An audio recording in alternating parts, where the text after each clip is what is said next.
Alexander of Alexandria, the 4th century.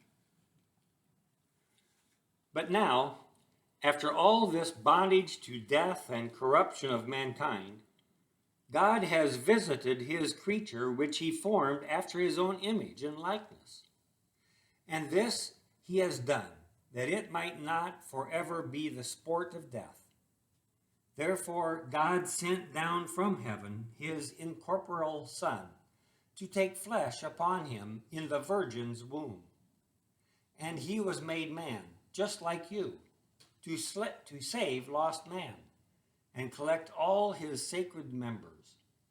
For Christ, when he joined the manhood to his person, united that which, by the separation of the body, death had dispersed. Christ suffered that we should live forever. And why else should Christ have died? Had he committed anything worthy of death? Why did he who was vested with glory clothe himself in flesh? And since he was God, why did he become man?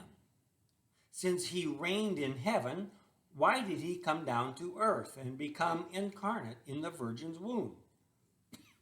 What necessity, I ask, impelled God to come down to earth, to assume flesh, to be wrapped in swaddling clothes and a manger cradle, to be nourished with the milk from the breast, to receive baptism from a servant, to be lifted up upon the cross, to be interred in an earthly sepulchre, to rise again the 3rd day from the dead?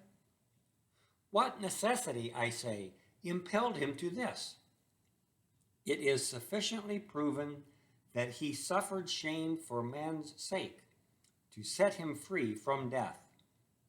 In truth, he endured for our sakes sorrow, shame, torment, even death itself, and burial.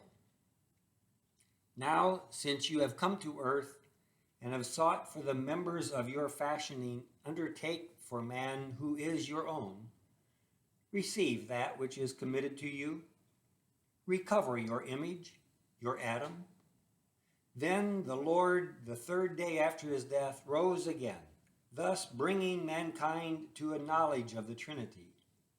Then all the nations of the human race were saved by Christ, one submitted to judgment, and many thousands were absolved. Alexander of Alexandria.